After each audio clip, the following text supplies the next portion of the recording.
Halo semua, kami dari kelompok 4 akan membahas tentang penilaian resiko K3 pekerjaan petani. Petani seorang yang bergerak di bidang pertanian dengan cara melakukan pengolahan tanah dengan tujuan untuk menumbuhkan dan memelihara tanaman. Adapun sumber bahaya petani, yang pertama bahaya fisik, yaitu terpapar alat kerja. Petani menggunakan berbagai alat kerja seperti pisau, sabit, cangkul, dan traktor, di mana penggunaan alat-alat ini tanpa kehati-hatian dapat menyebabkan luka serius seperti teriris, tertusuk, atau terjepit. Selain itu, terjatuh. Petani sering bekerja di medan yang tidak rata dan licin, seperti sawah dan ladang, di mana hal ini dapat meningkatkan risiko terjatuh dan terluka. Dan yang terakhir ada kelelahan fisik. Pekerjaan pertanian membutuhkan banyak tenaga fisik seperti mengangkat beban berat dan bekerja dalam waktu yang lama. Hal ini dapat menyebabkan kelelahan fisik dan cedera otot. Kedua, bahaya kimia. Bahaya kimia yang biasa digunakan oleh petani terbagi menjadi dua. Yang pertama, pestisida. Petani sering menggunakan pestisida untuk melindungi tanaman dari hama dan penyakit. Paparan pestisida dapat menyebabkan berbagai masalah kesehatan, seperti keracunan, kerusakan organ, dan kanker. Yang kedua, pupuk kimia. Pupuk kimia yang digunakan untuk menyuburkan tanaman dapat mencemari tanah dan air. Paparan pupuk kimia dapat menyebabkan iritasi kulit dan masalah pernapasan. Selanjutnya yaitu bahaya biologi, seperti penyakit menular. Misalnya, petani sering bekerja di lingkungan yang lembab dan kotor yang meningkatkan risiko penyakit menular seperti leptospirosis, demam berdarah, dan malaria. Yang kedua yaitu gigitan hewan. Petani dapat digigit oleh hewan liar seperti ular, serangga, dan anjing liar.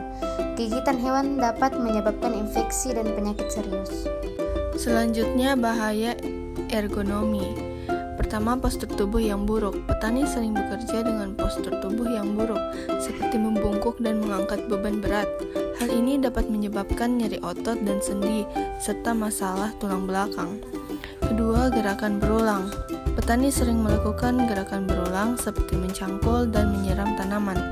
Hal ini dapat menyebabkan cedera otot dan sendi.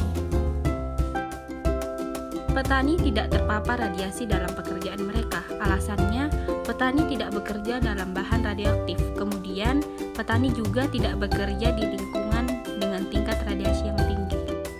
Penelitian oleh Universitas Gadjah Mada pada tahun 2018 mengatakan bahwa jenis kecelakaan kerja yang paling sering terjadi adalah terluka akibat alat-alat pertanian sebesar 42,9%, terjatuh 28,6%, dan tertimpa benda berat sebesar 14,3%. Sedangkan pada survei oleh BPJS Ketenagakerjaan pada tahun 2020 ditemukan bahwa sektor pertanian menempati urutan kedua setelah sektor konstruksi dalam hal jumlah kecelakaan kerja. Apa saja yang harus kita lakukan untuk mencegah terjadinya kecelakaan? Ada dua cara yang harus kita lakukan untuk mencegah terjadinya kecelakaan, yaitu eliminasi dan substitusi. Cara eliminasi, yang pertama, menggunakan alat tanam dan panen mekanis. Dengan menggunakan alat tanam dan panen mekanis, dapat mengurangi resiko terluka akibat alat-alat pertanian tradisional. Yang kedua, menggunakan pestisida dan pupuk organik. Dengan menggunakan pestisida dan pupuk organik, dapat mengurangi resiko paparan bahan kimia berbahaya. Cara substitusi, yang pertama, menggantikan pestisida kimia dengan pestisida alami. Dengan menggantikan pestisida kimia dengan pestisida alami, dapat mengurangi resiko keracunan dan kerusakan organ. Yang kedua, mengganti pupuk kimia dengan pupuk kandang. Dengan mengganti pupuk kimia dengan pupuk kandang, dapat mengurangi resiko pencemaran tanah dan air. Yang ketiga ada rekayasa teknik. Contohnya seperti memasang pelindung mesin traktor yang berguna untuk mengurangi resiko terluka akibat mesin traktor. Dan yang kedua ada membuat sistem irigasi yang aman, yang berfungsi untuk mengurangi risiko terjatuh dan tenggelam. Yang keempat ada rekayasa administrasi, di mana contohnya seperti memberikan pelatihan K3 kepada petani yang bertujuan untuk meningkatkan kesadaran dan pengetahuan tentang K3.